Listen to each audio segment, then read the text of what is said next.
La nuit où mon père m'a effacé s'est déroulée lors d'une froide soirée de Noël en 2023, dans une banlieue calme à l'extérieur de Columbus, Ohio, dans le même salon où j'avais ouvert des cadeaux enfants et appris très tôt à prendre le moins de place possible. Je me tenais près du bord de la pièce avec une tasse en carton de vin chaud me réchauffant les paumes, écoutant Bing Crosby s'échapper doucement de haut-parleurs cachés, regardant près de 200 personnes remplir la maison de mes parents de rires, de parfums et de conversations polies. Des amis de l'église. Des cousins éloignés. Des contacts professionnels de mon père. Des gens qui connaissaient notre famille depuis des décennies et croyaient encore que nous étions quelque chose digne d'admiration. Je suis Vanessa.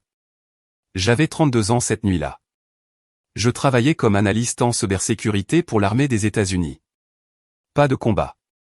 Pas de gloire. Juste de longues heures, des systèmes sécurisés et une responsabilité tranquille. Pour mi père, c'était un travail invisible. Pour moi, c'était de la survie. La maison ressemblait à quelque chose sorti d'un magazine de vacances. Des lumières blanches s'enroulaient autour de la rampe. Un sapin massif brillait dans le coin, décoré d'ornements collectés sur 40 ans.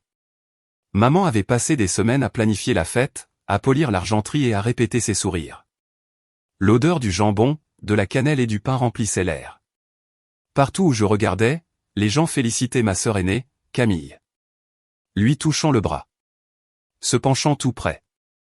Souriant comme si elle venait de franchir une ligne d'arrivée invisible. Camille se tenait près de la cheminée dans une robe verte ajustée, ses cheveux parfaitement bouclés, acceptant les éloges avec l'aisance de quelqu'un qui s'était entraîné pour ce moment toute sa vie. Les gens ne cessaient de dire à quel point mes parents devaient être fiers maintenant qu'elle entrait dans le monde juridique. Personne ne mentionnait qu'elle était à la faculté de droit depuis des années de plus que prévu. Personne ne mentionnait les examens ratés ou la nature temporaire de son nouveau poste. Rien de tout cela n'avait d'importance. Ce qui importait, c'était le titre, l'histoire et l'apparence. Papa était dans son élément. Il se déplaçait dans la foule comme un hôte et un juge à la fois, riant fort, tapant sur l'épaule des gens et racontant la même histoire encore et encore sur l'avenir brillant de Camille et les sacrifices que notre famille avait faits pour l'y amener. Chaque fois qu'il disait « notre famille », ses yeux glissaient sur moi comme si je faisais partie des meubles. Avant d'aller plus loin, laissez-moi vous demander quelque chose. Que faites-vous en ce moment pendant que vous écoutez ceci? Êtes-vous en train de plier du linge? Coincé dans les embouteillages? En train de boire votre café du matin? Cette nuit-là, je me tenais dans la maison de mon enfance, entouré de gens qui aimaient la version de ma famille qui ne m'incluait jamais, et je n'avais aucune idée que dans quelques minutes, tout allait se briser. Papa a fini par tapoter son verre avec une cuillère, le tintement aigu coupant les bavardages. La pièce s'est tue. Les gens se sont tournés vers lui, souriants et impatients. Maman s'est placée à ses côtés, sa main reposant légèrement sur son bras. Camille s'est rapprochée, rayonnante. Il s'est raclé la gorge et s'est lancé dans un discours sur les valeurs familiales, sur l'héritage et sur l'importance d'investir dans le bon avenir. Il a parlé de sacrifice. Il a parlé de fierté. Il a parlé de la façon dont Camille était la preuve que le dévouement portait ses fruits. Les têtes hochaient. Quelqu'un a essuyé une larme. J'ai fixé les motifs du tapis et compté mes respirations. Quand les applaudissements se sont dissipés, ses yeux m'ont enfin trouvé. Il m'a fait signe de m'approcher. Pas fort, juste assez pour que les personnes les plus proches de nous puissent entendre. Je me suis avancé, sentant déjà ce serrement familier dans ma poitrine, le signal d'alarme que j'avais appris à ignorer il y a des années. Il s'est penché et a baissé la voix, mais pas assez. Il m'a dit que c'était le moment idéal pour montrer mon soutien à ma sœur. Il a dit que la famille se mobilise quand c'est important. Puis il a expliqué que maman et lui avaient discuté, et qu'il pensait que le bon cadeau pour Camille serait une nouvelle voiture. Quelque chose de fiable. Quelque chose qui reflète son statut. Il m'a rappelé l'argent que j'envoyais à la maison depuis des années, les économies que maman gardait. Il a dit qu'il était temps que je les utilise correctement. Je me souviens de mon calme à ce moment-là. Pas d'engourdissement. Du calme. Je lui ai dit doucement que je n'allais pas faire ça. J'ai dit que j'avais des projets pour cet argent. J'ai dit que Camille était une adulte et qu'elle pouvait célébrer sa réussite sans mes économies. L'atmosphère a changé. Il s'est redressé, la mâchoire serrée. Sa voix a monté. Il a dit que j'avais toujours des excuses. Il a dit que je n'avais jamais compris comment le monde réel fonctionnait. Puis il a dit, là, devant Dieu, le sapin de Noël est la moitié de la ville. Il a dit que seules les personnes inutiles s'engageaient dans l'armée. Que si j'avais une ambition réelle, j'aurais choisi une meilleure voie. Quelques personnes ont bougé maladroitement. Quelqu'un a ri, pensant que c'était une blague. Je n'ai pas répondu. Je suis simplement resté là, croisant son regard. C'est alors qu'il a porté le coup de grâce. Il a dit que maman et lui auraient aimé que je ne sois jamais né. La pièce s'est figée. Je peux encore le voir. Une femme près de la cuisine s'est arrêtée en plein milieu d'une gorgée. Quelqu'un a laissé tomber une serviette. La musique continuait de jouer, joyeuse et déplacée. Camille fixait le sol. Maman ne disait rien. Sa main restait sur son bras. Je n'ai pas pleuré. Je ne me suis pas disputé. J'ai souri. Pas largement, juste assez. J'ai fait un pas en arrière. J'ai dit, lentement et clairement, qu'il devrait me considérer comme morte. Puis je me suis tourné et j'ai marché vers la porte. Personne ne m'a arrêté. Personne n'a appelé mon nom. J'ai attrapé mon manteau sur le porte-manteau, j'ai senti l'air froid de la nuit frapper mon visage, et je suis sorti sans regarder en arrière. La porte s'est refermée derrière moi, étouffant la musique et scellant le moment. Je suis resté assise dans ma voiture pendant un long moment, les mains posées sur le volant, regardant la maison briller à travers le pare-brise. Ce n'était pas une réaction, c'était une décision. Et ce fut le moment où j'ai cessé d'être la fille qui payait et restait silencieuse. Je ne savais pas encore ce qui allait suivre. Je savais seulement que quelque chose s'était terminé, et que je n'allais plus le porter avec moi. Mais les fins n'existent pas sans commencement, et alors que je m'éloignais de cette maison, mon esprit me ramenait sans cesse à l'année où tout avait discrètement basculé, 2016. C'est l'année où j'ai arrêté d'essayer de me justifier et où j'ai commencé à essayer de survivre. J'avais 25 ans à l'époque, je me tenais dans un bureau beige d'un bâtiment fédéral au Maryland, tenant une chemise cartonnée avec mon nom dessus, Vanessa Brox. Analyste en cybersécurité. Affectation de soutien. Armée des États-Unis.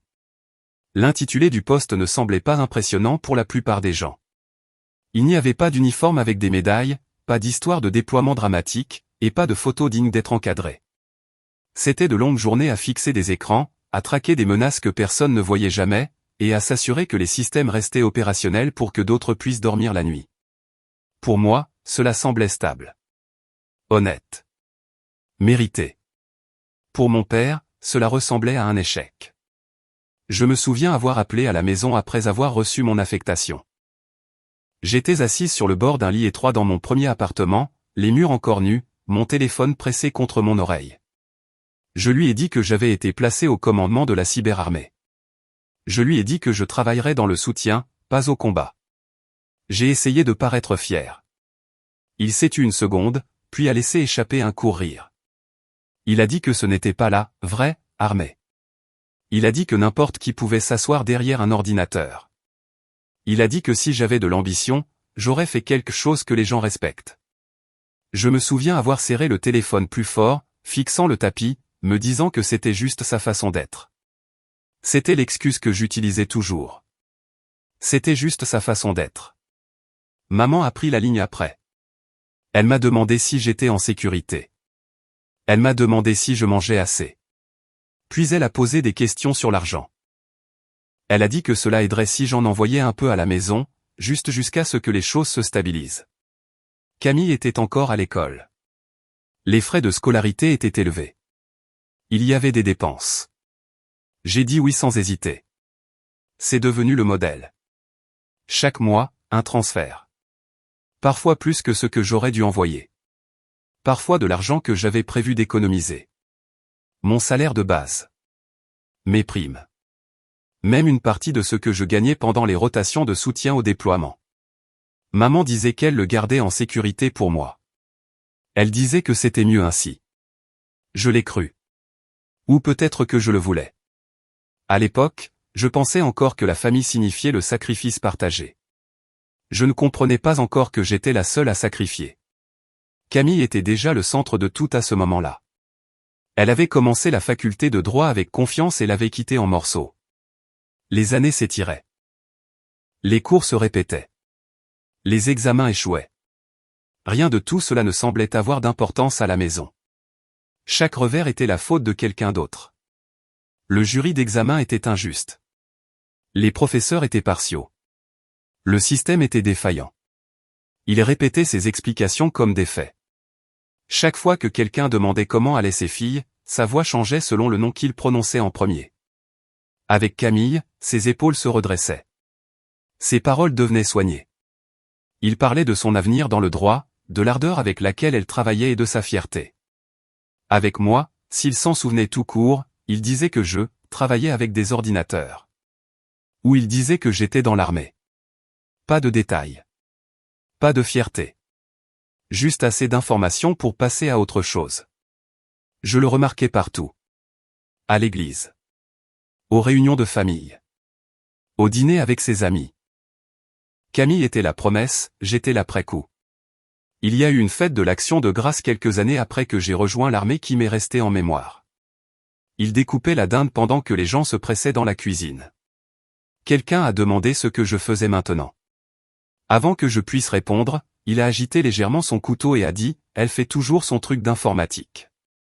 Puis il s'est retourné vers Camille et lui a posé des questions sur ses cours, ses professeurs et ses projets. Je me tenais là, tenant un torchon, sentant que je rétrécissais. Je n'ai pas pris la parole. Je ne l'ai jamais fait. C'était le rôle que j'avais appris à jouer, celle qui est discrète, celle sur qui on peut compter, celle qui envoyait de l'argent et gardait ses opinions pour elle. Je me disais que c'était de la maturité. Je me disais que c'était de l'amour. Je me disais qu'un jour les choses s'équilibreraient. Quand Camille a échoué à l'examen du barreau la première fois, c'est moi qui l'ai appelé. Je lui ai dit que cela ne la définissait pas. Je lui ai dit qu'elle essaierait à nouveau. Il m'a à peine parlé cette semaine-là, mais j'ai quand même envoyé de l'argent. Quand elle a échoué à nouveau, maman a pleuré au téléphone et a dit que c'était une saison tellement difficile pour la famille. J'ai envoyé plus. Personne n'a jamais demandé dans quelle saison j'étais. Il y avait des nuits dans mon appartement où je comptais mon solde restant et me demandais si j'étais insensé. Puis j'imaginais la voix de maman me disant que c'était plus sûr avec elle. Je l'imaginais disant que la famille passe en premier. Je me convainquais que la loyauté signifiait l'endurance. La vérité était plus simple et plus dure. Je payais pour appartenir. Je le vois maintenant, mais à l'époque, je ne le remettais pas en question.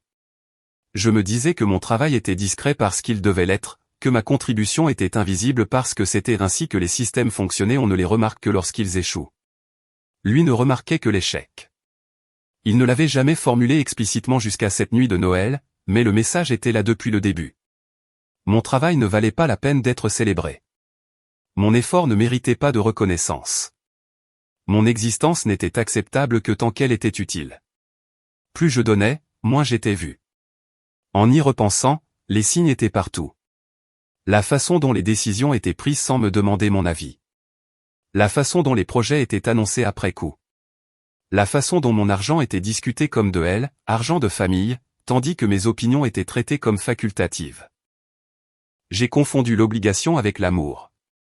J'ai pensé qu'être nécessaire signifiait être valorisé. Cette nuit de 2023 n'a pas changé ma vie, elle l'a révélée. Elle m'a montré la vérité que j'évitais depuis 2016, que j'avais confondu le devoir avec l'appartenance, et que j'étais restée silencieuse parce que c'était plus facile que de faire face à ce que prendre la parole pourrait me coûter. Alors que je conduisais dans les rues sombres en m'éloignant de la maison de mes parents, la neige a commencé à tomber légèrement contre mon pare-brise.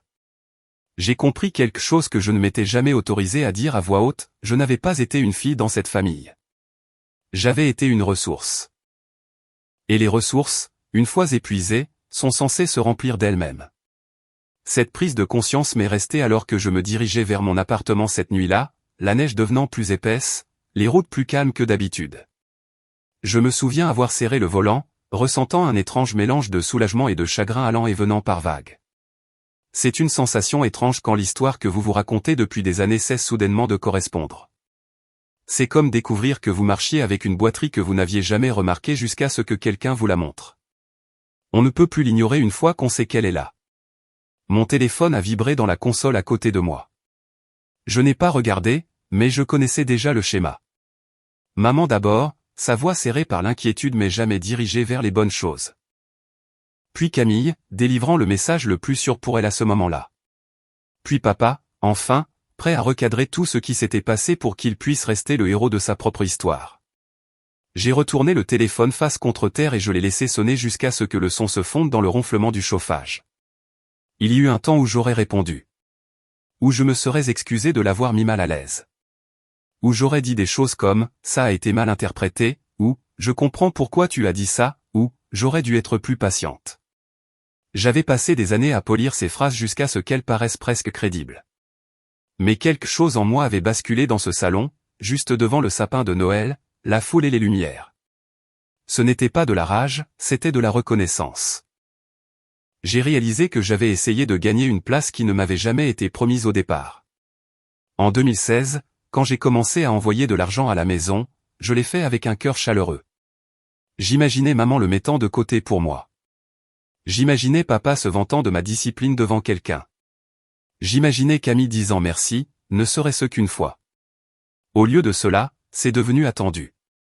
Ordinaire. Une règle silencieuse que personne n'avait besoin d'énoncer parce que je l'avais déjà acceptée sans m'en rendre compte. Quand je suis revenu à la maison pendant le premier hiver, maman m'a serré dans ses bras avec le même sourire doux qu'elle avait toujours, mais elle n'a pas mentionné l'argent.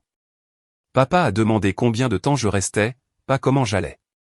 Camille a demandé si je pouvais l'aider pour des frais d'inscription. Je me souviens avoir pensé que c'était juste ainsi que les familles fonctionnaient. Quelqu'un avait toujours besoin de quelque chose. Quelqu'un donnait toujours. Je ne savais pas encore que j'étais la seule à céder des morceaux de mon avenir. Plus je restais dans l'armée, plus il devenait clair que d'autres personnes voyaient de la valeur dans ce que je faisais, même si ma propre famille ne le faisait pas. Des officiers me remerciaient d'avoir repéré des vulnérabilités. Des collègues comptaient sur mon jugement. Il y avait des jours où je terminais un service en sachant que quelque chose que j'avais détecté avait protégé de vraies personnes. Mais quand je partageais quoi que ce soit de cela à la maison, papa penchait la tête comme si je parlais une langue étrangère et disait « ça doit être bien de ne pas avoir de vrai travail ». Des petites coupures. Des petits commentaires. Des rires dédaigneux. Ils s'additionnaient, creusant quelque chose d'instable en moi. Mais dire oui encore et encore m'avait transformé en quelqu'un que je reconnaissais à peine, quelqu'un de discret, quelqu'un de prudent, quelqu'un qui vivait à l'intérieur des lignes qu'il avait tracées. Je continuais d'espérer que l'équilibre finirait par basculer qu'à un moment donné, il me verrait différemment. Peut-être même m'apprécierait. Peut-être même m'aimerait comme ils aimaient Camille. Cet espoir m'a maintenu en place plus longtemps que la loyauté ne l'a jamais fait.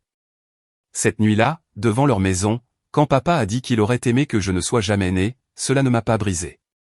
Cela m'a clarifié.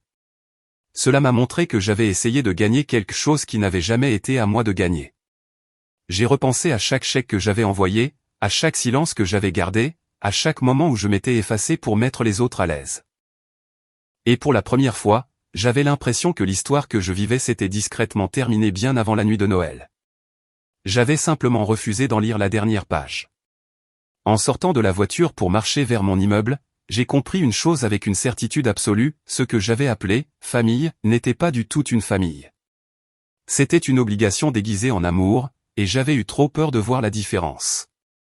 Cette réalisation ne m'a pas réconforté, mais elle m'a stabilisé.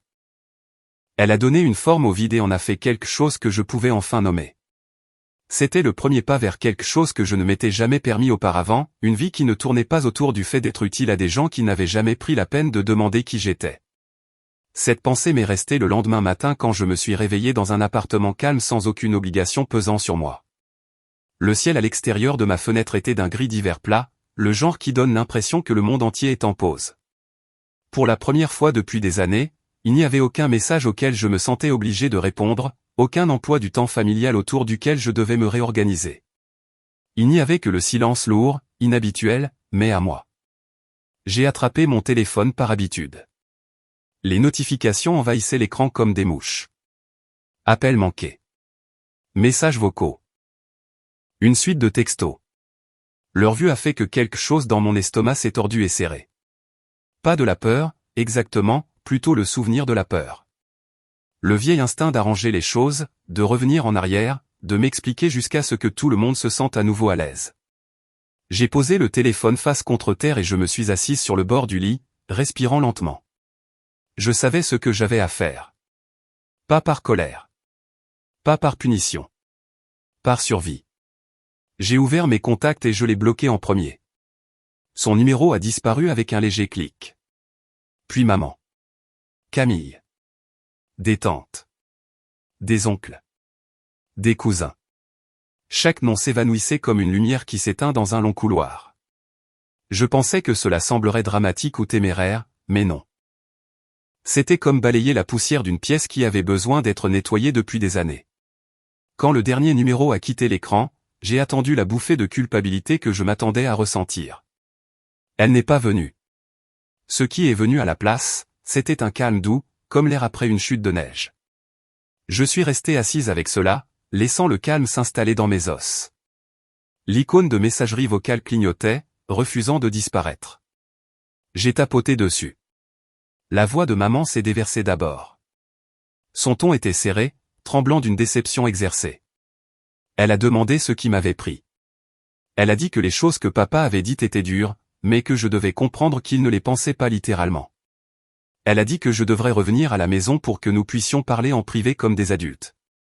Puis, après une pause, elle m'a rappelé que je les avais embarrassés devant tant d'invités.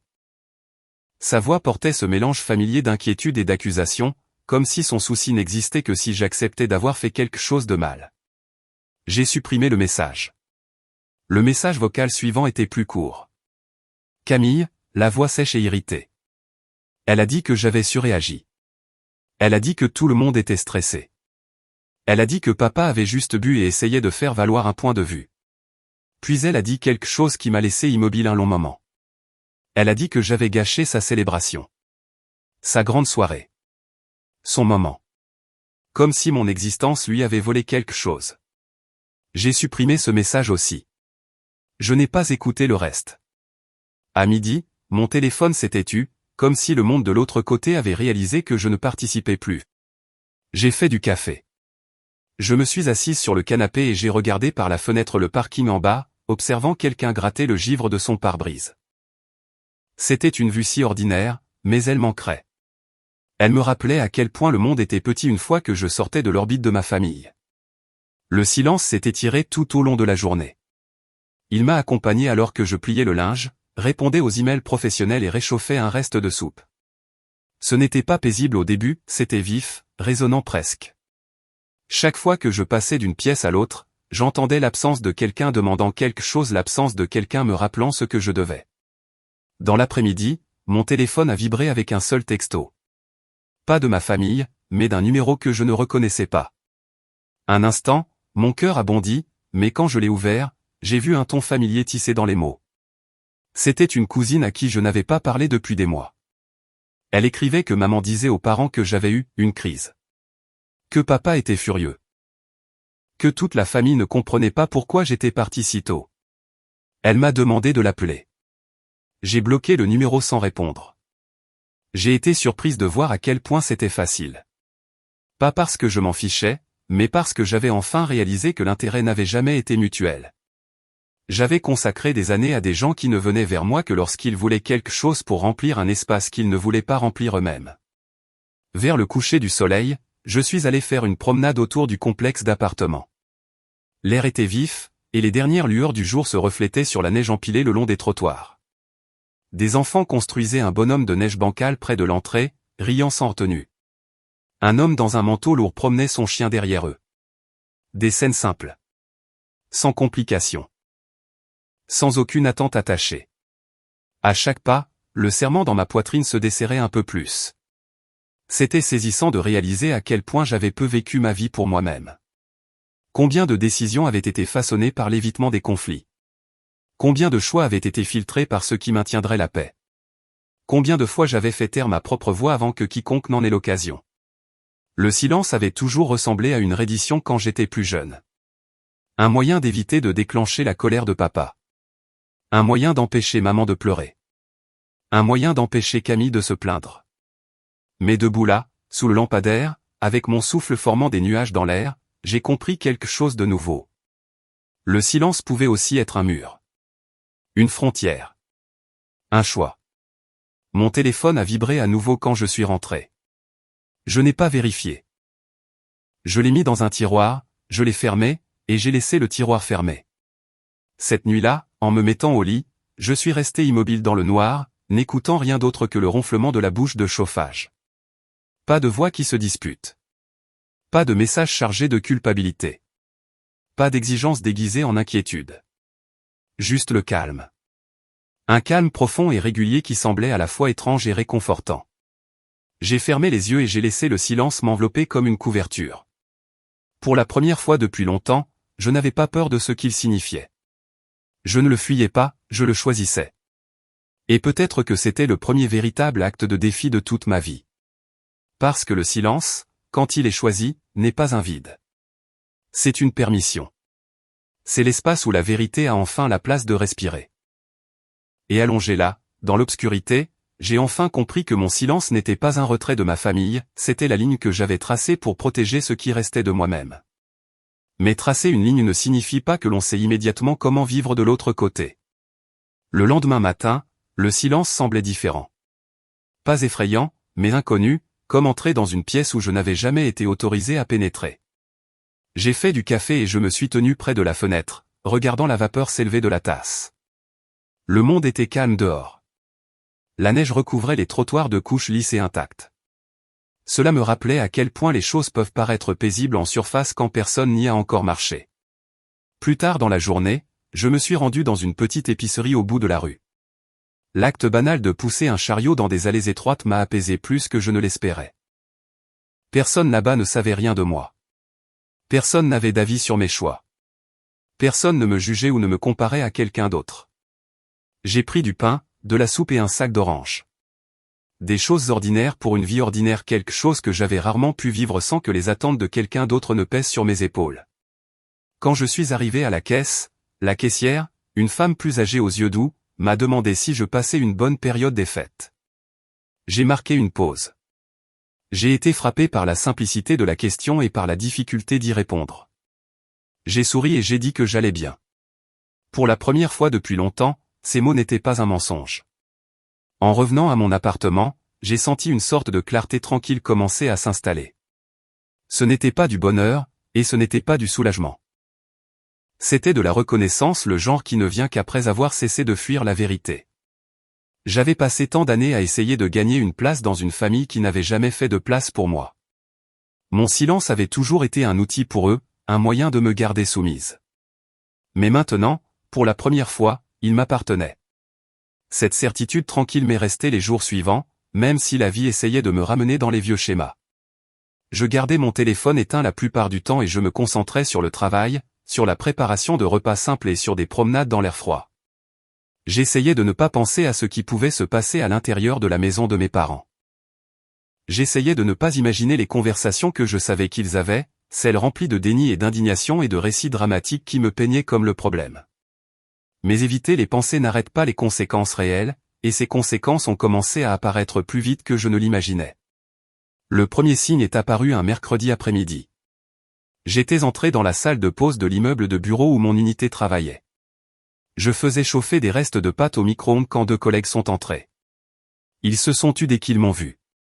Pas d'une manière impolie ou suspecte, mais de la manière dont les gens se taisent quand ils ne sont pas sûrs de ce qu'ils ont le droit de dire. L'une d'elles m'a demandé comment s'étaient passées mes vacances. Son sourire paraissait un peu trop prudent. J'ai répondu poliment et j'ai quitté la pièce avec ma nourriture encore fumante. En retournant à mon bureau, je suis passé devant l'un des prestataires civils.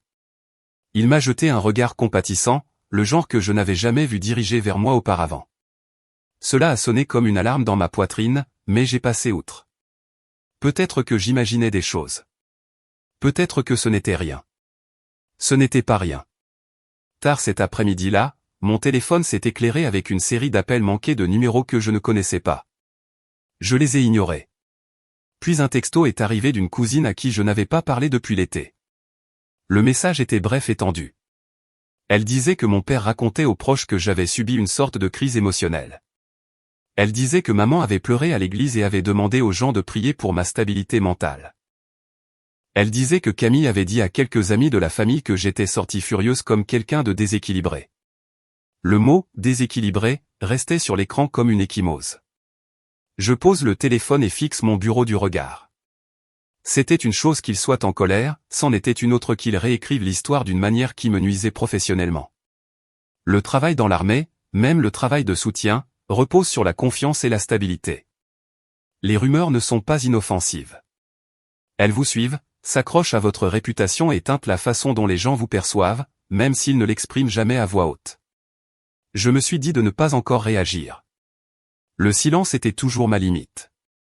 Mais les limites ne vous protègent que si l'autre camp reste à sa place. Ma famille n'avait aucune intention de le faire. 2 jours plus tard, le second coup est arrivé. Je sortais du bâtiment après un long service quand j'ai remarqué une silhouette familière debout près de l'entrée du parking. Il portait un manteau épais et un bonnet en tricot, mais sa posture était indubitable, les épaules carrées, le menton levé, l'impatience rayonnant de sa position comme la chaleur s'échappant de l'asphalte. Mon père. Mon estomac s'est noué. J'ai envisagé de faire demi-tour, de prétendre que j'avais oublié quelque chose à l'intérieur, mais il m'avait déjà vu. Il a commencé à marcher vers moi avec cette foulée déterminée qu'il utilisait lorsqu'il voulait avoir le dessus. J'ai gardé une voix égale quand je l'ai salué. Il ne m'a pas rendu mon salut. Au lieu de cela, il a dit qu'il était venu me remettre les idées en place. Il a dit que j'avais fait honte à la famille. Il a dit que les gens parlaient. Il a dit que je devais arrêter de me comporter comme une enfant et m'excuser. J'ai écouté sans répondre. Il s'est agité. Il a dit que mes collègues méritaient de savoir que j'étais instable avant que je ne cause des problèmes. Il a dit que quelqu'un devait les prévenir. Ces mots ont transpercé le vent froid et m'ont frappé comme de l'eau glacée. C'est à ce moment-là que j'ai compris pourquoi mes collègues m'avaient regardé bizarrement. Il avait déjà parlé à quelqu'un. Peut-être pas directement, peut-être pas brutalement, mais à sa manière habituelle de laisser tomber des sous-entendus et de laisser les gens supposer le pire. Je suis resté là, sur le parking, tandis que des voitures sortaient derrière nous, les phares se reflétant sur l'asphalte mouillé. Mon père a secoué la tête en me regardant, comme s'il était déçu par le gâchis qu'il croyait que j'avais créé. Pas une seule fois il n'a mentionné les paroles qu'il m'avait dites le soir de Noël. Pas une seule fois il n'a remis en question son propre rôle dans tout cela. Il agissait comme si j'avais simplement eu un dysfonctionnement et qu'il était venu pour me réinitialiser. Lorsqu'il s'est enfin éloigné, le froid m'a semblé plus vif qu'avant. Je me suis assise dans ma voiture et j'ai laissé le chauffage tourner sans quitter ma place. Mes mains tremblaient d'une manière qui ne me plaisait pas. Ce n'était pas de la peur, c'était de la clarté. Le silence m'avait protégé émotionnellement, mais il ne protégeait pas mon nom. Si je continuais à ne rien faire, les dégâts prendraient racine. Le 3e coup est arrivé discrètement le lendemain matin. Un message est venu de Caleb, un cousin plus jeune qui avait toujours été plus observateur que les gens ne le pensaient. Il a dit qu'il savait que les choses étaient compliquées en ce moment, mais qu'il avait quelque chose dont j'aurais peut-être besoin. Il a demandé si je voulais l'entendre. J'ai hésité avant de répondre par un simple « oui ». Il a envoyé un enregistrement vocal. L'audio était granuleux, comme s'il avait été enregistré dans une cuisine avec des bruits de vaisselle en arrière-plan. Au début, je n'ai entendu qu'une conversation étouffée, puis la voix de ma mère, tendue et fatiguée. Elle a dit qu'elle en avait fini d'essayer avec moi. Elle a dit que j'avais toujours été difficile. Puis Camille est intervenue, se plaignant que j'avais gâché sa fête. Elle a dit que j'avais un penchant pour la jalousie. Puis mon père a pris la parole, plus fort que quiconque, déclarant que s'il s'en était tenu à un seul enfant, ils s'en porteraient tous mieux. Il a dit que j'avais été un fardeau depuis le jour de ma naissance. Il a dit que m'envoyer dans l'armée avait été leur meilleure chance de me remettre dans le droit chemin. J'ai écouté l'enregistrement 3 fois. Pas parce que j'en avais besoin, mais parce que j'avais besoin d'accepter que je n'imaginais pas le mal. C'était réel. Documenté. Prononcé librement quand il croyait que personne n'écoutait. Caleb a envoyé un autre message après. Il a dit qu'il ne savait pas ce que je voulais faire, mais qu'il pensait que je méritais de savoir ce qui se disait dans mon dos. Il a dit qu'il était désolé. Je l'ai remercié et je lui ai dit de supprimer l'enregistrement de son téléphone pour sa propre sécurité. J'en ai sauvegardé une copie sur le mien et l'ai verrouillé derrière un mot de passe. Cette vérité est restée en moi tout le week-end, pesant comme un poids au centre de ma poitrine. J'ai tourné en rond lentement dans mon appartement, essayant de décider de la suite des événements. J'ai lavé de la vaisselle déjà propre. J'ai plié du linge qui n'avait pas besoin d'être plié. Je me suis dit de me calmer, mais le calme n'était pas le problème. Le problème était la direction à prendre. Pour la première fois de ma vie, je ne réagissais pas émotionnellement, je réagissais stratégiquement. Le lundi matin, je me suis réveillé avant l'alarme. Le ciel était encore sombre dehors, ce genre de ténèbres hivernales qui rend tout feutré et lointain. J'ai préparé du café et je suis resté dans la cuisine silencieuse, le buvant lentement. Ensuite, je me suis habillé et je suis allé à la base plus tôt que d'habitude.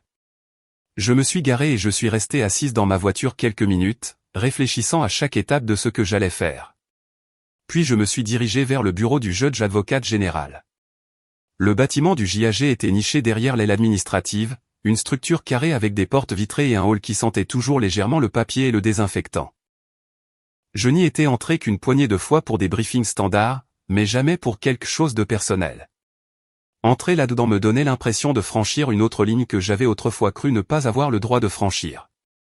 Une jeune spécialiste à la réception a levé les yeux et m'a demandé si j'avais besoin d'aide. Je lui ai dit que je devais parler à un avocat concernant une affaire personnelle qui commençait à interférer avec mon statut professionnel. Ma voix semblait plus assurée que ce à quoi je m'attendais. Elle a hoché la tête et a tapé quelque chose sur son ordinateur, puis m'a dirigé vers une petite zone d'attente avec des chaises beiges et une rangée de certificats encadrés au mur.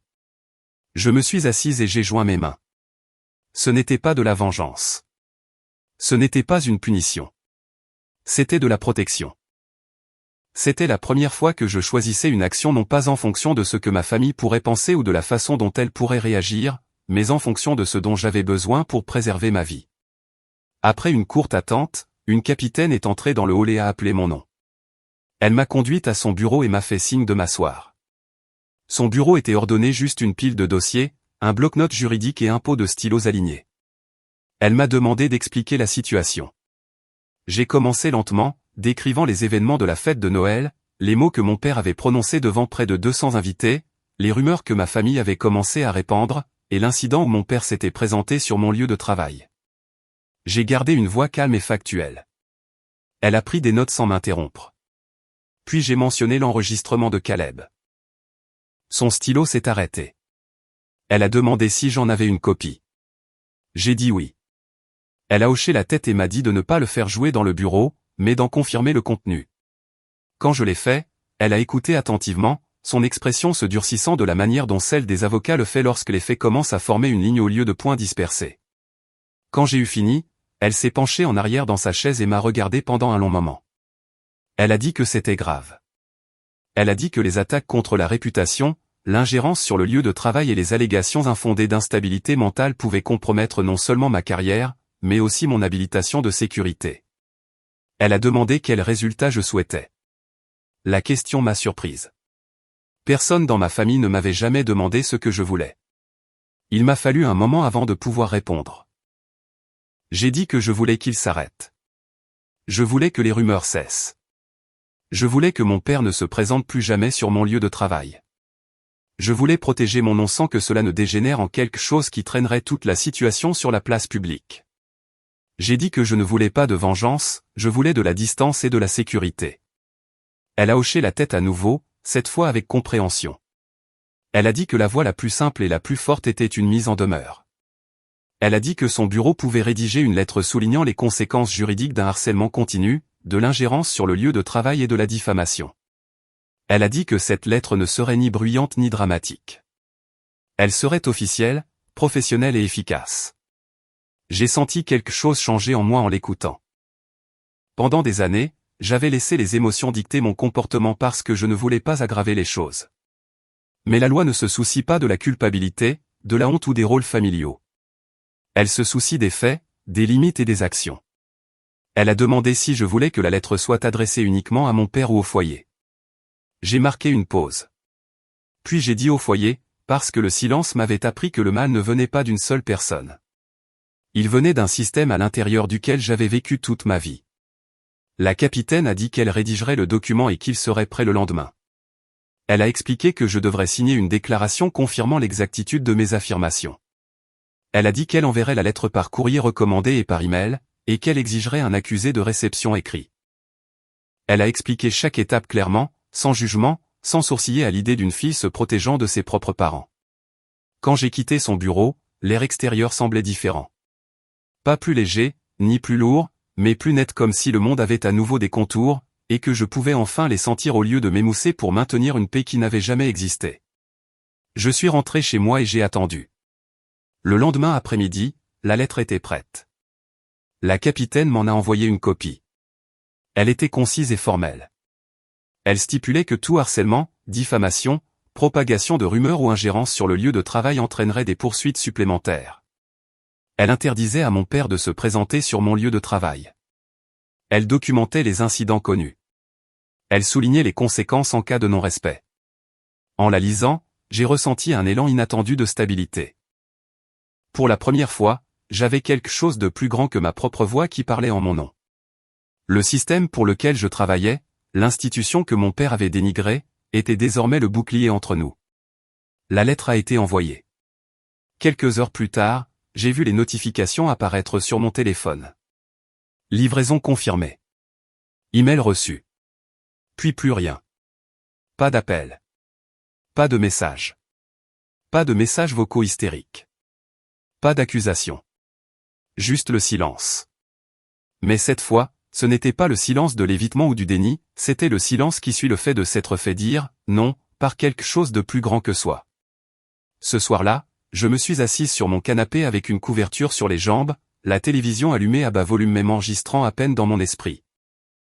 J'ai pensé à la lettre voyageant à travers le système, atterrissant directement dans la boîte de réception de mes parents, perturbant le récit qu'ils avaient essayé de construire sur moi. J'ai imaginé mon père la lisant, réalisant que la fille qu'il traitait d'inutile venait d'utiliser l'armée dont il se moquait pour tracer une ligne infranchissable. J'ai imaginé ma mère assise à ses côtés, réalisant que leurs paroles n'étaient plus des armes privées mais des faits documentés. Mais imaginer leur réaction ne m'apportait pas de satisfaction. Au contraire, cela m'apportait de la clarté. J'ai enfin compris que les limites n'ont pas besoin d'être comprises pour être valables. Elles ne nécessitent ni accord, ni excuse, ni réconciliation émotionnelle. Elles nécessitent seulement d'être appliquées. Pendant des années, j'avais cru que si je m'expliquais assez bien, si j'aimais assez fort, si je me sacrifiais assez longtemps, alors il finirait par me respecter. Il ne m'était jamais venu à l'esprit que le respect ne naît pas de l'explication, il naît des conséquences. Alors que j'éteignais les lumières et me préparais pour le lit, l'appartement semblait stable sous mes pieds. J'ai respiré le calme et je l'ai laissé s'installer dans ma poitrine comme quelque chose de mérité. Je n'avais plus besoin qu'il comprenne mes limites. Je le croyais, et pendant quelques jours, il a semblé que le monde était d'accord. Le travail a repris son rythme habituel. Ma boîte de réception est restée propre. Plus personne ne me regardait avec cette sympathie précautionneuse. Mon nom me semblait à nouveau m'appartenir, et non être une rumeur passant de bouche en bouche. Je me suis autorisé à respirer ce genre de respiration lente qui descend jusqu'aux côtes. Puis, par un matin gris du début de janvier 2024, mon superviseur m'a envoyé un court message me demandant de passer à son bureau quand j'aurais un moment.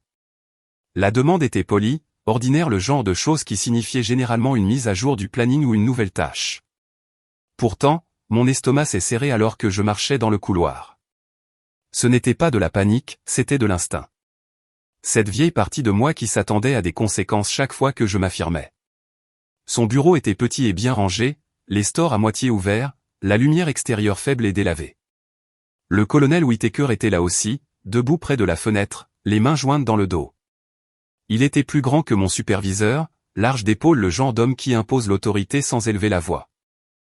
Je l'avais vu dans des réunions et des briefings, toujours calme, toujours précis. Ce n'était pas quelqu'un que l'on surprenait par hasard. Mon superviseur m'a fait signe de m'asseoir.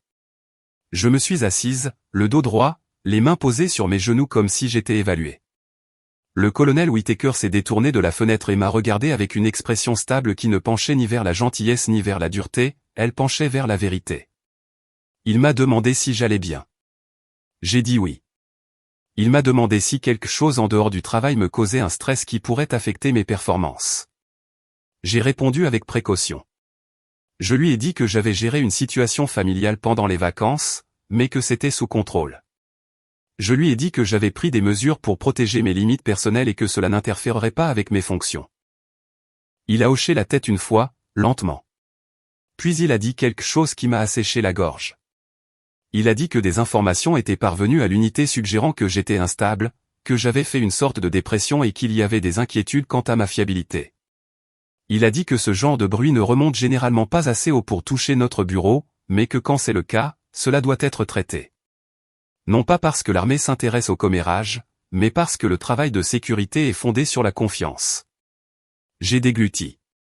Je lui ai dit que ce n'était pas vrai. Je lui ai dit que je n'avais jamais été évalué pour une condition qui m'handicaperait. Je lui ai dit que l'histoire était propagée par des membres de ma famille qui étaient en colère parce que j'avais coupé les ponts. Le colonel Whittaker a écouté sans m'interrompre. Quand j'ai eu fini, il a dit qu'il me croyait. Les mots ont atterri comme une main sur mon épaule, ferme, rassurant. Puis il a dit qu'il devait tout de même suivre la procédure. Il a expliqué que lorsque des parties extérieures tentent de discréditer un membre du service, en particulier quelqu'un travaillant dans le cyber, l'unité doit confirmer qu'il n'y a pas de risque réel, car le travail que nous faisons ne pardonne pas les suppositions. Il a dit que l'équipe de sécurité avait déjà ouvert une enquête discrète non pas sur ma santé mentale, mais sur la source de la rumeur. Il a dit que les questions étaient simples, qui la propageait. Que disait-il exactement? Essayait-il d'interférer avec mon emploi ou mes accès? Tentait-il de contacter des gens sur mon lieu de travail? J'ai senti la chaleur monter derrière mes yeux, non pas de tristesse, mais de quelque chose de plus froid. De la colère, oui, mais aussi un profond dégoût que mon père soit allé aussi loin. Il ne s'était pas contenté de m'insulter, il avait tendu le bras dans ma vie professionnelle et avait essayé de l'empoisonner parce qu'il ne pouvait pas me contrôler. Mon superviseur a demandé si mon père s'était présenté au bâtiment. J'ai dit oui, sur le parking. J'ai gardé une voix égale en expliquant. J'ai dit qu'il avait essayé de me parler. J'ai dit qu'il avait fait des commentaires sur le fait de prévenir mes collègues. J'ai dit que j'avais depuis entamé une mise en demeure formelle par les voies juridiques. Le colonel Whittaker a demandé si j'avais de la documentation. Je lui ai dit que oui. J'ai proposé les confirmations de courrier recommandées. J'ai proposé l'enregistrement audio de mon cousin, Caleb, celui qui capturait mon père et ma mère parlant librement. Le colonel Whittaker a levé une main et a dit qu'il n'avait pas besoin de l'enregistrement à moins que le service juridique ne le demande. Il a dit qu'il n'était pas intéressé par les drames familiaux. Il était intéressé par le fait de s'assurer que personne ne puisse me compromettre ni par des menaces, ni par de faux récits, ni par le harcèlement. Les mots m'ont touché d'une manière que je n'attendais pas.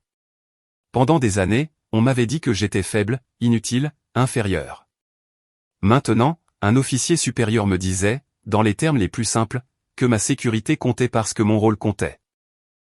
Pas parce que j'étais parfaite, pas parce que j'avais accompli un geste grandiose, mais parce que je faisais partie d'un système qui ne fonctionnait pas au favoritisme, mais aux normes. Le colonel Whittaker a posé une dernière question. Il a demandé si l'un des membres de ma famille avait tenté d'utiliser mon nom ou mon statut pour obtenir l'accès à quelque chose, un contact, une recommandation, une habilitation, quoi que ce soit de ce genre. J'ai d'abord secoué la tête, puis j'ai hésité. J'ai dit que je ne le pensais pas. Puis je me suis souvenu de quelque chose que j'avais essayé d'ignorer. Camille avait mentionné en passant que son cabinet d'avocat pourrait travailler avec des clients gouvernementaux un jour. Elle l'avait dit avec un petit sourire suffisant, comme si la proximité avec mon monde élevait le sien. J'avais levé les yeux au ciel et changé de sujet. J'en ai parlé au colonel Whittaker, en précisant que je n'avais jamais proposé d'aide et que je ne le ferais jamais. Le colonel Whittaker n'a pas réagi émotionnellement. Il a simplement hoché la tête et a pris une note. Il a dit merci. Il a dit que je pouvais retourner au travail. Il a dit que si quelqu'un me contactait ou se présentait à nouveau, je devais le signaler immédiatement. J'ai quitté le bureau en me sentant tremblante, d'une manière différente d'auparavant. Pas fragile, mais alerte comme une personne qui réalise que la porte qu'elle vient de verrouiller possède une seconde serrure dont elle ignorait l'existence. Pendant les jours suivants, rien d'évident ne s'est produit.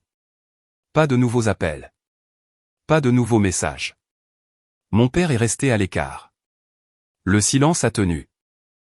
J'ai essayé de laisser mon système nerveux se calmer, en me disant que mes limites fonctionnaient. Puis, un après-midi, un email inconnu est apparu dans ma boîte de réception professionnelle en provenance d'une adresse interne. C'était bref, me demandant de confirmer que je n'étais pas impliqué avec des parties externes cherchant une vérification d'affiliation militaire à des fins professionnelles. La formulation était si formelle qu'elle semblait irréelle. J'ai fixé l'écran, mes doigts planant au-dessus du clavier. J'ai répondu immédiatement, déclarant clairement que je n'avais demandé aucune vérification, que je n'avais donné la permission à personne d'utiliser mon affiliation et que je n'avais fourni aucune recommandation personnelle.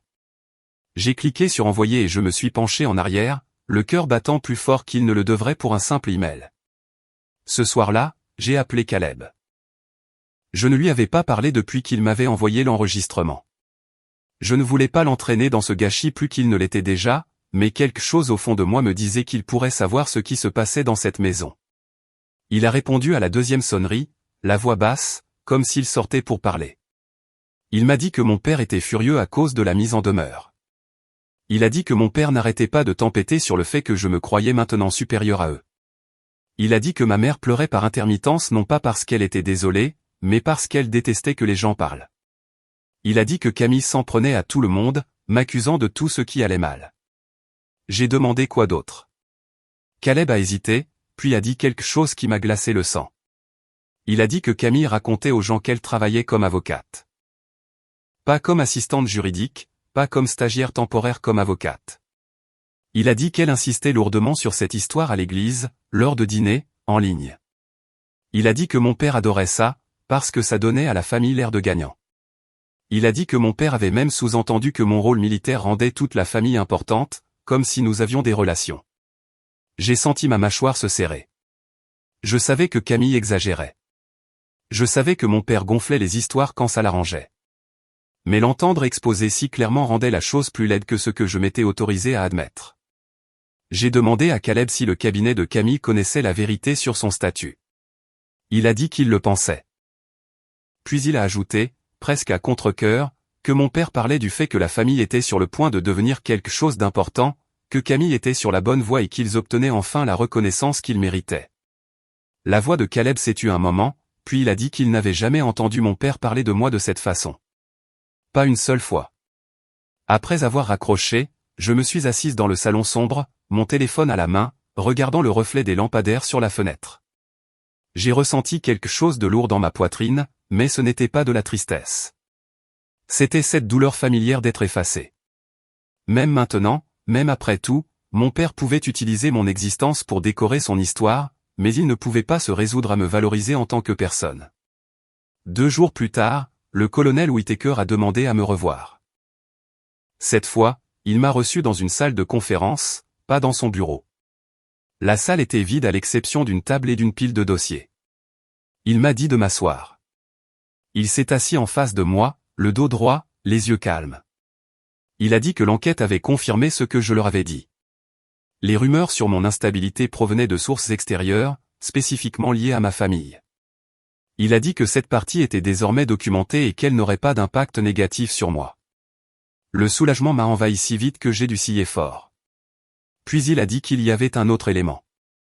Il a dit que pendant l'enquête, le bureau de la sécurité avait reçu une demande de vérification non liée, connectée à un cabinet d'avocats local. Il a dit que le cabinet effectuait des vérifications internes en raison de préoccupations liées à sa réputation. Il n'a pas prononcé le nom de ma sœur au début. Il a simplement dit qu'une stagiaire liée à ma famille s'était présentée d'une manière qui ne correspondait pas à son statut réel. Ma gorge s'est de nouveau serrée. Je n'ai pas parlé. Je n'en avais pas besoin. Le colonel Whittaker a dit qu'il n'était pas impliqué dans les décisions du cabinet. Il a insisté là-dessus. Il a dit que tout ce qu'il avait fait était de confirmer que personne n'avait l'autorisation d'utiliser mon affiliation, et qu'il y avait des inquiétudes sur le fait que ma famille tente de tirer parti de ma position.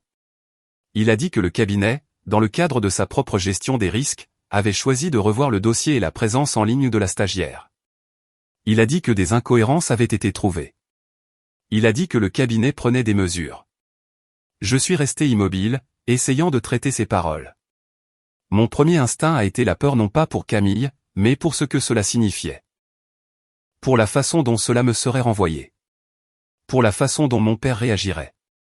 Je l'imaginais hurlant à la trahison, au sabotage, à ma supposée instabilité mentale. J'imaginais la voix tremblante de ma mère. J'imaginais la rage de Camille. Le colonel Whittaker m'observait en silence.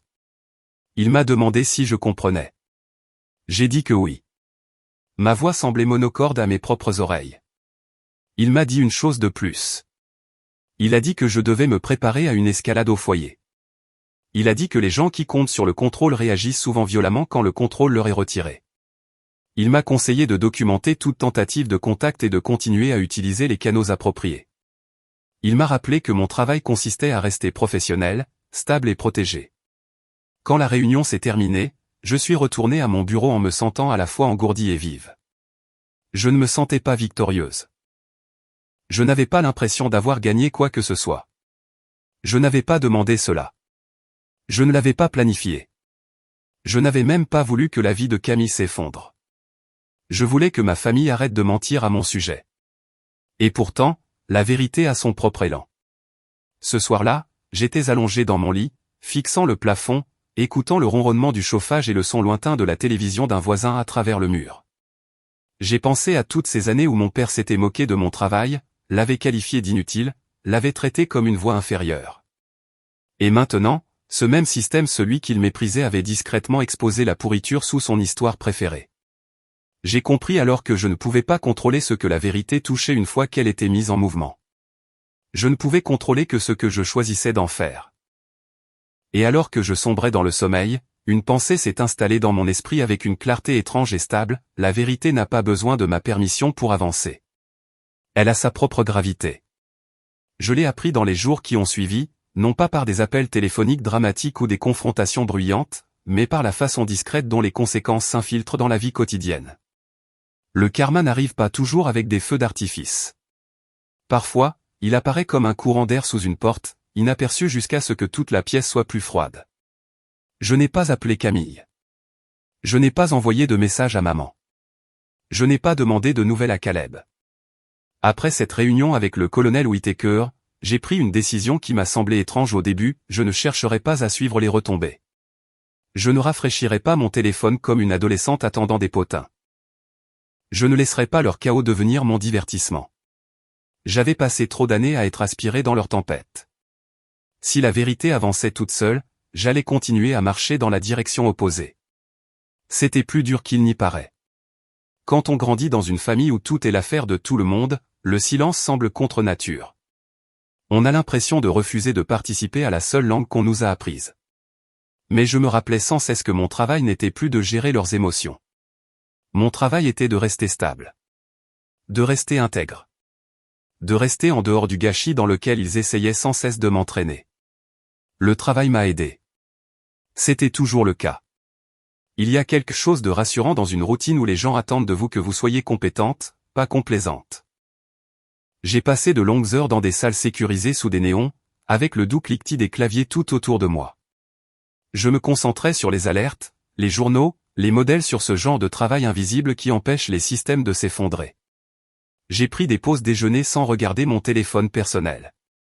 J'ai répondu aux messages de mon superviseur, pas à ceux de ma famille. Je suis rentré chez moi, j'ai cuisiné et j'ai regardé de vieilles émissions de télévision qui me semblaient réconfortantes et familières. Puis le premier indice m'est parvenu quand même. Il est venu d'une femme à l'église, pas l'église de mes parents, mais une petite congrégation près de mon appartement où je me rendais parfois quand j'en avais l'énergie. Je n'y allais pas souvent, mais ce dimanche-là j'y suis allé parce que j'avais besoin de m'asseoir dans un endroit calme qui ne ressemble ni à une base ni à un tribunal. Je portais un simple pull et un jean. Je gardais la tête basse, je me suis glissé dans un banc vers le fond et j'ai écouté des hymnes qui me rappelaient l'enfance, avant que je ne comprenne ce qui se passait à l'intérieur de ma propre maison. Après l'office, une femme que je connaissais à peine s'est approchée de moi près de la table du café. Elle avait une soixantaine d'années, des yeux bienveillants et une voix douce. Elle m'a demandé si j'allais bien. Son ton était gentil, mais il y avait quelque chose de précautionneux, comme si elle choisissait ses mots avec une attention particulière. Je lui ai dit que j'allais bien. Elle a hoché la tête, puis a dit qu'elle avait entendu des choses sur ma famille là-bas dans l'Ohio. Elle a dit que ça avait l'air compliqué. Elle a dit qu'elle était désolée. Mon estomac s'est serré. Je l'ai remerciée et j'ai dit que j'appréciais, puis je suis parti avec mon café intact. Sur le chemin du retour, mon esprit a envisagé toutes les possibilités. Les gens disent rarement « j'ai entendu des choses », à moins que ces choses ne se propagent déjà au-delà des personnes concernées. Cela signifiait que l'histoire de ma famille, celle qu'ils avaient essayé de contrôler, s'immisçait dans d'autres espaces. Cela signifiait qu'ils n'étaient plus les seuls à parler à l'intérieur de leur maison, on parlait d'eux. Le même après-midi, Caleb a envoyé un message depuis un nouveau numéro. Il n'a pas dit bonjour. Il n'a pas demandé si j'avais le temps. Il a juste écrit qu'il pensait que je devrais savoir quelque chose. J'ai fixé l'écran pendant un long moment avant de répondre. Je lui ai dit qu'il pouvait parler. Il a répondu que Camille avait perdu son poste au cabinet d'avocat. J'ai lu cette ligne 2 fois. Cela ne m'a pas apporté de joie. Cela ne m'a pas apporté de satisfaction. Cela m'a apporté un calme étrange, celui qui s'installe dans votre poitrine quand une vérité prend enfin forme. Camille avait construit son identité sur une histoire. Mon père et ma mère avaient construit leur fierté sur cette même histoire. Elle était la future avocate, celle qui ferait briller la famille, celle qui porterait le nom vers quelque chose que les gens respectent. Maintenant, l'histoire s'était fissurée, et les fissures ne restent pas petites. Caleb a écrit à nouveau, ajoutant que cela s'était passé rapidement. Que Camille était rentrée en larmes et en colère, claquant les portes, hurlant que je l'avais ruinée. Que mon père faisait les 100 pas dans la cuisine en criant à la trahison. Que ma mère pleurait et ne cessait de dire qu'elle ne pouvait pas croire que cela leur arrivait. À eux. Pas à moi. Pas à la fille à qui il avait dit qu'il aurait aimé qu'elle ne soit jamais née. À eux. Je n'ai pas répondu tout de suite. J'ai posé mon téléphone sur le siège passager et j'ai continué à conduire, les mains stables sur le volant, les yeux fixés devant moi. Je ne voulais pas donner à Caleb l'impression que j'avais besoin de détails. Ce n'était pas le cas. Mais je voulais qu'il comprenne une chose. Je lui ai répondu que j'étais désolé qu'il soit coincé au milieu. Je lui ai dit de prendre soin de lui. Je lui ai dit qu'il n'avait pas besoin de me donner de nouvelles à moins que quelque chose n'affecte ma sécurité. Il a répondu par un seul mot, compris. La semaine suivante s'est écoulée par petits morceaux. J'ai travaillé. J'ai dormi. J'ai fait mes courses. J'ai fait une promenade quand l'air était assez doux pour respirer sans douleur. Et pourtant, les conséquences continuaient de résonner vers moi non pas de la part de ma famille directement, mais des confins de leur monde. Un matin, un collègue qui savait que je venais de l'Ohio a mentionné qu'il avait vu une publication dans un groupe communautaire en ligne. Il a dit que cela ressemblait à un drame familial, quelque chose à propos d'une femme mise à la porte après une dispute à Noël. Il a ri légèrement comme si c'était inoffensif. J'ai souri poliment et j'ai changé de sujet. Mon cœur battait un peu plus vite, mais je n'ai rien laissé paraître. C'était ainsi que le karma fonctionnait parfois. Il ne se contentait pas de punir, il révélait. Il transformait la cruauté privée en malaise public. Il obligeait les gens qui aimaient autrefois paraître impressionnants à vivre désormais dans la maladresse d'être démasqués. Caleb a envoyé un nouveau message 2 jours plus tard. Il disait que les rumeurs dans la communauté juridique locale se propageaient rapidement. C'était un petit monde là-bas, un réseau serré de cabinets, d'assistants, de greffiers et de personnel de tribunal qui se parlaient constamment. Il disait que le nom de Camille était devenu un murmure d'avertissement. Il disait que le cabinet n'avait pas fait d'annonce spectaculaire, mais que les gens remarquaient quand quelqu'un disparaissait sans explication. Les gens comblaient les vides avec leurs propres conclusions. J'imaginais Camille dans sa robe verte près de la cheminée, se délectant des éloges, agissant comme si elle était déjà arrivée au sommet. J'imaginais papa souriant de toutes ses dents, parlant à tout le monde de son avenir. J'imaginais maman debout à ses côtés, les yeux brillants d'une fierté qui ne m'avait jamais appartenu. Puis j'imaginais cette même maison des semaines plus tard, plus calme, les lumières toujours allumées mais l'énergie différente, ce genre de silence qui survient après que les gens cessent d'appeler. Caleb a écrit que leurs amis de l'église gardaient leur distance, que les gens étaient polis mais froids, et que les invitations s'étaient raréfiées. Maman avait manqué un service et les gens l'avaient remarqué. Papa se plaignait d'être jugé. Je n'ai répondu par aucun commentaire sur ce qu'il méritait. Je n'ai pas répondu du tout. Non pas parce que j'essayais d'être cruel, mais parce que chaque fois que j'imaginais remettre un pied dans leur histoire, je sentais le vieux piège m'attendre, le vieux rôle, la réparatrice, la pacificatrice, la fille qui absorbe tout et s'excuse de saigner. Je m'étais promis de ne pas retourner à cela. Un soir, alors que j'étais assise sur mon canapé avec un bol de soupe en équilibre sur mon genou, je me suis surprise à fixer le mur et à ressentir quelque chose d'inattendu. Pas de la culpabilité. Aucun regret. Quelque chose comme du vide, le genre qui suit un changement majeur, même quand ce changement est nécessaire. J'ai réalisé que j'avais toujours cru que les conséquences seraient spectaculaires, comme une scène de film, comme un claquement de porte bruyant et un moment triomphal où la personne les égagne enfin. Mais la vraie vie ne vous donne pas souvent ce genre de satisfaction nette. La vraie vie vous donne du silence, de petites mises à jour et de longues périodes où vous existez simplement avec la connaissance que votre famille s'effondre sans vous. J'ai pensé à cette expression, s'effondrer, et j'ai senti une dure vérité monter dans ma gorge. Ils ne s'effondraient pas parce que j'étais parti. Ils s'effondraient parce qu'ils avaient construit leur famille sur des mensonges. Ils l'avaient construite sur l'idée que le succès de Camille importait plus que ma dignité. Ils l'avaient construite sur la conviction que mon argent leur appartenait pour le distribuer. Ils l'avaient construite sur le confort d'avoir une fille qui avalerait sa douleur en silence pour qu'ils puissent continuer à sourire. Quand j'ai arrêté d'avaler, la structure a tremblé. Quelques jours plus tard, Caleb a appelé au lieu d'envoyer un message. J'ai laissé sonner 2 fois avant de répondre. Sa voix semblait fatiguée. Il a dit qu'il appelait parce qu'il pensait que mon père pourrait faire quelque chose d'idiot. Il a dit que papa était furieux, me reprochant la perte d'emploi de Camille, blâmant l'armée, blâmant tout le monde sauf lui-même. Il a dit que papa n'arrêtait pas de dire qu'il allait arranger ça, qu'il remettrait les gens à leur place, qu'il s'assurerait que tout le monde sache que j'étais instable. Entendre cela m'a contracté les épaules. Caleb a dit que maman n'aidait pas, maman pleurait, disant qu'elle ne reconnaissait plus sa propre vie, disant qu'elle était évitée, disant qu'elle ne comprenait pas pourquoi les gens étaient si froids. Pas une seule fois, a dit Caleb, maman n'a mentionné les mots que papa m'avait dit à la fête de Noël. Pas une seule fois elle n'a dit qu'ils étaient allés trop loin. Elle ne parlait que de ce qui lui arrivait à elle. J'ai remercié Caleb pour l'avertissement et je lui ai dit que j'avais une protection juridique en place. Je lui ai dit que si mon père me contactait ou se présentait à nouveau, je le signalerais. Caleb a expiré et a dit qu'il détestait qu'on en soit arrivé là. Je lui ai dit que moi aussi, et je le pensais vraiment. Après la fin de l'appel, je me suis assise dans le calme de mon appartement et j'ai écouté le bourdonnement du réfrigérateur. J'ai senti l'élan familier d'empathie, cette partie de moi qui voulait encore intervenir et améliorer les choses, même pour des gens qui m'avaient blessé. Cet élan était une habitude, pas une vertu.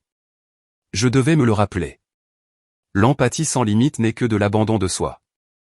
Je me suis levé et j'ai marché jusqu'à la fenêtre. Dehors, le parking était calme.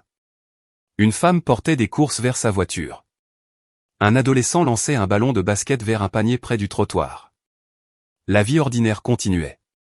Dans ma poitrine, j'ai senti une étrange stabilité s'installer, à nouveau un calme qui ne dépendait pas de l'approbation ou de la compréhension de ma famille. Un calme qui venait de la certitude que je ne participais plus à l'histoire qu'ils écrivaient sur moi. Le karma traversait leur vie, non pas comme une punition bruyante, mais comme une lente rotation du monde. Des portes qui se ferment. Des invitations qui se tarissent. Des gens qui détournent le regard. Le genre de conséquences qui blessent les gens qui se soucient plus de leur réputation que de leurs relations. Et pour la première fois, je ne me sentais pas responsable de gérer les retombées. Je comprenais quelque chose de simple et de difficile, le karma ne hurle pas. Il n'a pas besoin d'auditoire. Il n'a pas besoin que je le dirige. Il arrive simplement, silencieusement, et laisse les gens vivre à l'intérieur de la vérité qu'ils ont tant essayé d'enterrer. Je pensais que ce serait la fin. Pas une fin soignée, ni une fin satisfaisante, mais une fin tout de même, le genre où le bruit s'estompe et où chacun se retrouve avec ce qu'il a construit.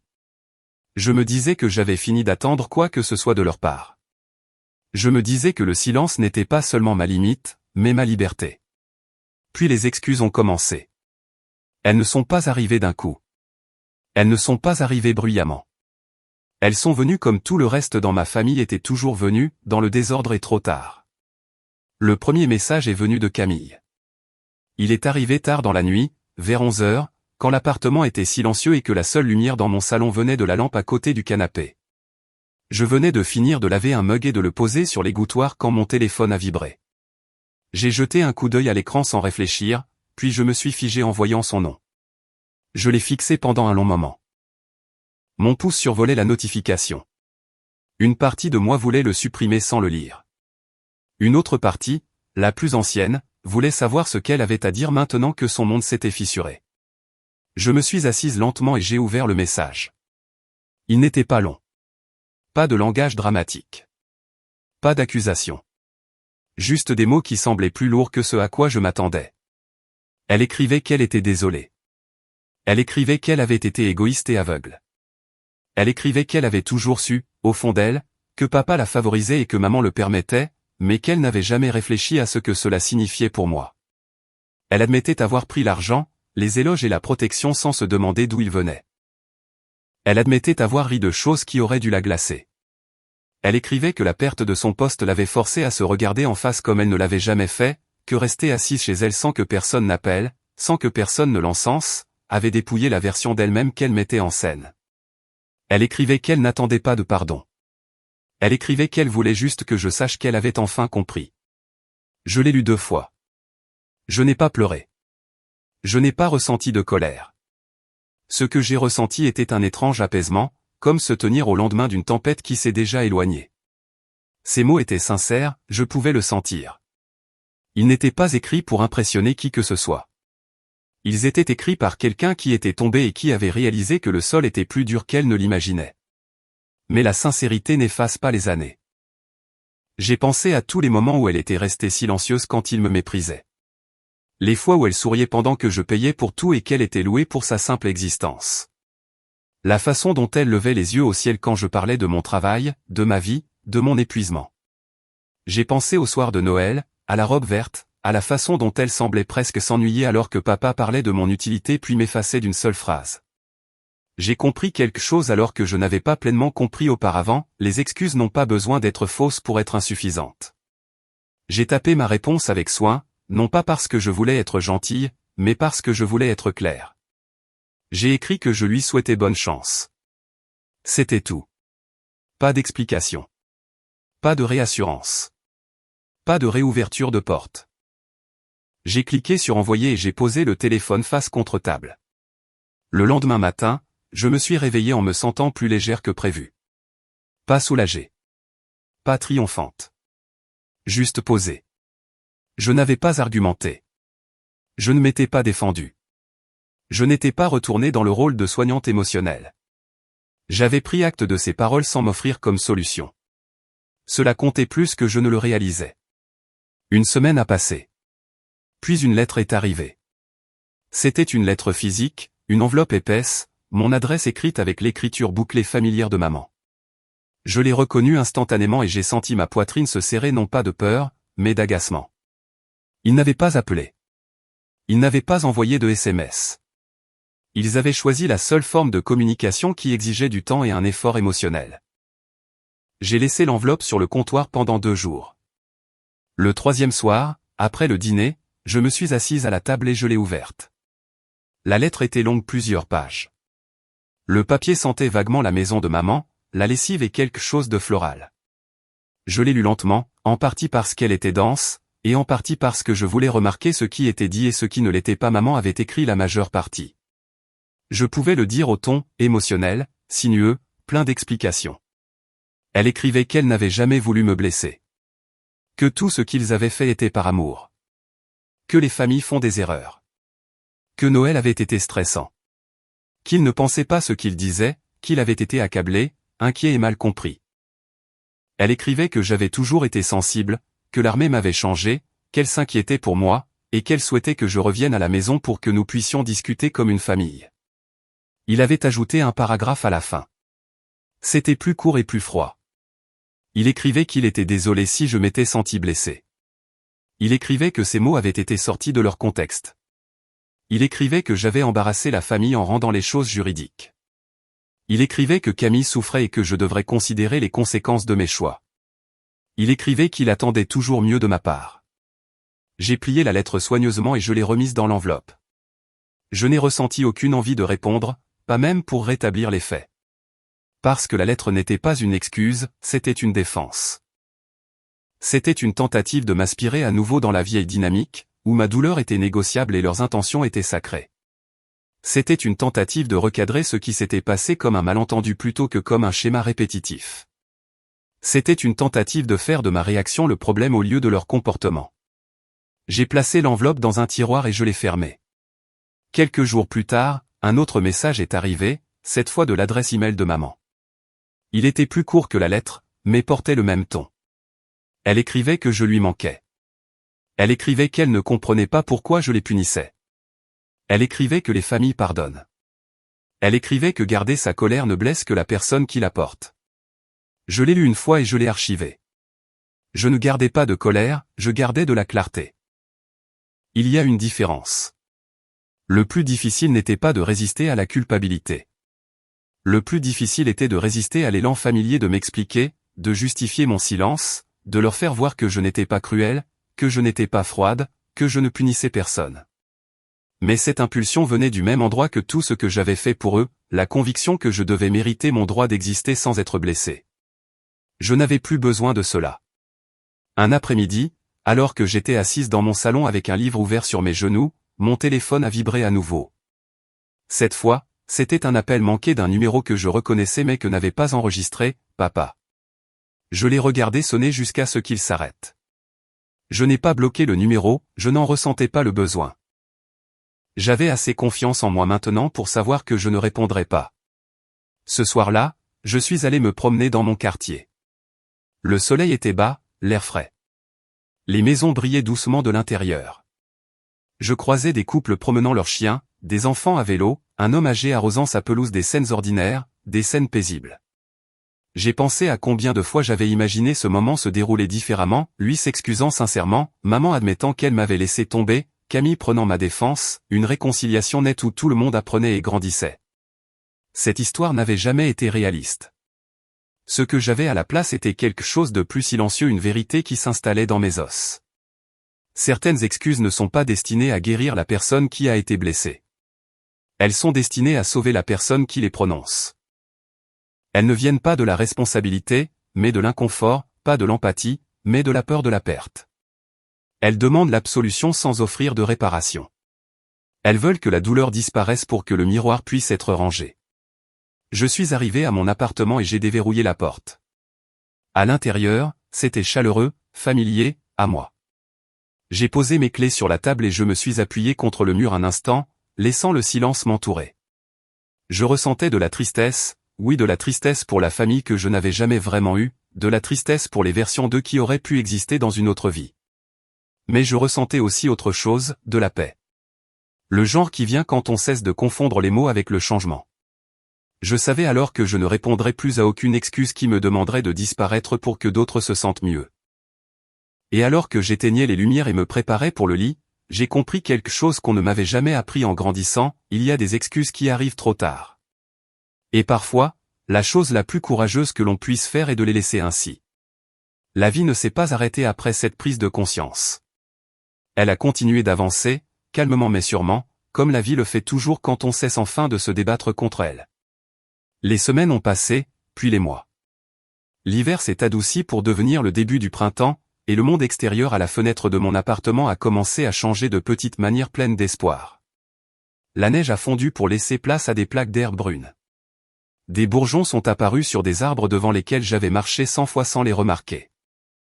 Une si grande partie de ma vie avait été passée à survivre que j'ai presque manqué le moment où j'ai commencé à vivre. Marc l'a remarqué avant moi. Il faisait partie de ma vie depuis un moment, bien avant Noël, bien avant que tout ne s'effondre. Il connaissait l'histoire de ma famille dans les grandes lignes, mais pas les détails. J'avais toujours fait attention à ne pas apporter ce poids dans notre relation, non pas parce que je n'avais pas confiance en lui, mais parce que j'apprenais encore à le porter moi-même. Marc était stable d'une manière qui n'exigeait pas d'attention. Il écoutait plus qu'il ne parlait. Quand je me retirais émotionnellement, il ne me poursuivait pas, il restait simplement là. Quand je fixais des limites, il les respectait sans avoir besoin d'explication. Rien que cela semblait radical. Un soir de fin mars, nous étions assis sur le canapé en train de manger des plats à emporter, nos jambes entremêlées, la télévision en sourdine en arrière-plan. Il a pris ma main et l'a tenue plus longtemps que d'habitude. Je me suis tourné vers lui, m'attendant à une question ou un commentaire.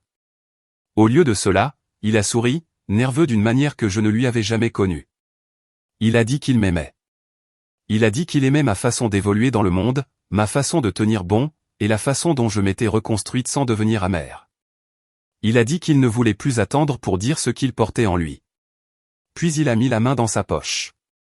Le moment semblait irréel. Pas cinématographique, pas dramatique, juste profondément humain. Ma poitrine s'est serrée, et pendant une fraction de seconde, la vieille peur a tenté de faire surface, la peur que les bonnes choses soient temporaires, que le bonheur vienne toujours avec des conditions. Marc m'a demandé de l'épouser. Je n'ai pas hésité. J'ai dit oui, et le mot est sorti clair et fort, sans doute caché derrière lui. Quand il a glissé la bague à mon doigt, quelque chose en moi a basculé. Non pas parce qu'une bague change qui vous êtes, mais parce que j'ai réalisé à quel point j'étais loin de la fille qui croyait n'avoir de valeur que lorsqu'elle était utile. Nous ne l'avons pas dit à beaucoup de gens tout de suite. Nous avons savouré la nouvelle, la laissant devenir nôtre avant de la partager avec le monde. Quand nous l'avons finalement annoncé, nous avons fait simple, une photo de nos mains jointes, une courte légende, pas d'explication. Les réponses ont afflué, amis, collègues, gens à qui je n'avais pas parlé depuis des années. Des messages de félicitations, d'excitation et de chaleur. Je les ai lus lentement, me laissant porter par ce soutien sans m'en détourner. Puis, inévitablement, ma famille l'a appris. Le premier message est venu de maman. Elle écrivait qu'elle avait appris la nouvelle et voulait me féliciter. Elle écrivait qu'elle espérait que cela signifiait que j'étais heureuse. Elle écrivait qu'elle aimerait être impliquée, aider à organiser, arranger les choses. J'ai fixé le message pendant un très long moment. Il était soigneusement formulé, poli, presque doux. Mais en dessous, je pouvais encore sentir l'élan familier, la tentative de revenir dans ma vie maintenant qu'il y avait quelque chose qui valait la peine d'être célébré. Quelque chose de public. Quelque chose auquel il pouvait assister. Papa a suivi quelques jours plus tard. Son message était plus court. Il écrivait que malgré tout, la famille devait être présente pour les grandes étapes. Il écrivait que les mariages étaient une question d'unité. Il écrivait que les gens parleraient s'ils n'étaient pas là. Il écrivait que je devrais réfléchir attentivement avant de prendre une décision que je ne pourrais pas annuler. En lisant ces mots, j'ai senti un étrange calme m'envahir. Pas de la colère, pas de la tristesse, de la certitude. Pour la première fois, je ne me sentais pas déchiré entre ce que je voulais et ce qu'ils attendaient. Je ne ressentais pas l'élan de m'expliquer. Je ne ressentais pas le besoin d'adoucir la vérité pour qu'elle passe mieux. J'ai montré les messages à Marc. Il les a lus silencieusement, la mâchoire légèrement contractée, puis m'a regardé et a posé une question simple, « Qu'est-ce que tu veux, toi ?» Personne ne m'avait jamais posé la question aussi clairement auparavant. J'y ai réfléchi pas longtemps, mais honnêtement. J'ai pensé au moment où je serai devant l'autel et où je verrai mon père au premier rang. J'ai pensé au sourire crispé de ma mère. J'ai pensé à Camille assise là, rappel de tout ce qui m'avait été pris et jamais rendu. J'ai pensé au poids qui s'installerait dans ma poitrine au moment où je les verrais, à la façon dont mon corps se préparait au choc, même lors d'une journée censée être joyeuse. Puis j'ai pensé à marcher vers Marc, à la vie que nous construisions, à la paix que j'avais tant lutté pour obtenir. Je connaissais la réponse. J'ai répondu. Je n'ai pas écrit un discours. Je n'ai pas listé de griefs. Je n'ai pas reparlé de Noël, d'argent ou de cruauté. J'ai écrit une seule phrase. J'ai écrit qu'ils n'assisteraient pas à mon mariage, qu'ils n'étaient pas invités dans la vie dont ils avaient dit autrefois qu'elle ne devrait pas exister. J'ai appuyé sur envoyer. Le silence qui a suivi m'a semblé différent d'avant, plus lourd, mais aussi plus propre, comme si je fermais une porte qui était restée entr'ouverte trop longtemps. Maman a répondu la première, demandant comment je pouvais être si froide. Papa a suivi avec colère, m'accusant de punition, de cruauté et de détruire la famille. Il disait que je prouvais tout ce qu'il avait toujours dit sur moi. Je n'ai pas répondu. Parce que cette fois, je ne réagissais pas, je choisissais. Je me suis assise avec Marc plus tard cette nuit-là, ma tête posée contre son épaule, son bras autour de moi. Il n'a pas demandé si j'allais bien. Il ne m'a pas dit que tout s'arrangerait. Il m'a simplement tenu, présent et stable. C'était cela, la famille. Au cours des semaines suivantes, nous avons organisé notre mariage discrètement. Nous avons choisi un petit lieu. Une liste d'invités remplie de gens qui nous connaissaient, qui nous soutenaient et qui nous avaient vus grandir. Il n'y a pas eu de conversation dramatique, pas de négociation, ni de compromis teinté de culpabilité. Juste de la joie. Une joie simple et honnête. À l'approche de la date, je me suis retrouvé à réfléchir à la personne que j'étais autrefois, la fille qui croyait être un plan de secours, celle qui payait, restait silencieuse et attendait une approbation qui n'est jamais venue, celle qui pensait que l'endurance était synonyme d'amour. Ce rôle ne m'appartenait plus. Je n'étais pas une solution de remplacement. Je n'étais pas une pièce de rechange. Je ne m'étais pas trompé. J'étais une femme construisant une vie avec quelqu'un qui m'avait choisi sans condition, quelqu'un qui n'avait pas besoin que je disparaisse pour se sentir important. Un soir, alors que je retirais ma bague de fiançailles pour la nettoyer, j'ai croisé mon reflet dans le miroir. Je paraissais plus âgée qu'il y a un an, mais plus forte. Plus douce par endroits, plus ferme à d'autres. J'ai souri. Non pas parce que tout était parfait, mais parce que pour la première fois, je n'attendais pas qu'on me permette d'entrer dans ma propre vie. J'avais mis fin au rôle qu'ils avaient écrit pour moi, et j'étais enfin libre d'écrire le mien. Les mois précédant le mariage sont passés plus vite que prévu. Pas dans un tourbillon de chaos ou de stress, mais dans un rythme régulier qui semblait presque irréel après tout ce que j'avais vécu. Je me réveillais la plupart des matins sans le nœud familier dans la poitrine. Je buvais mon café lentement. Je planifiais mes journées sans me préparer à une interruption. Il y avait une confiance tranquille qui grandissait en moi, le genre qui ne s'annonce pas mais qui change votre façon de vous tenir, de parler et de respirer. J'ai souvent pensé à ma famille pendant cette période, mais plus de la même manière qu'avant. Je ne rejouais pas les disputes et n'imaginais pas de fins alternatives.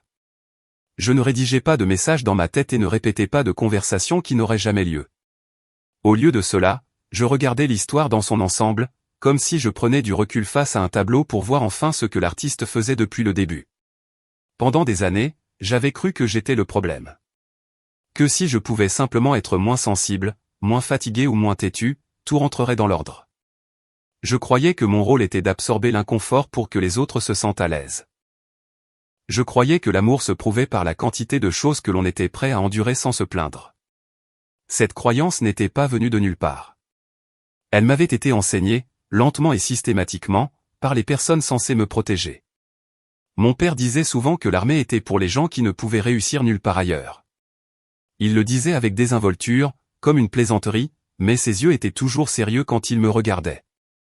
Ma maman ne le contredisait jamais, elle souriait simplement de façon crispée et changeait de sujet, comme si le silence pouvait adoucir la cruauté. Camille a appris tôt que les éloges venaient facilement si elles correspondaient à l'image qu'il voulait montrer au monde.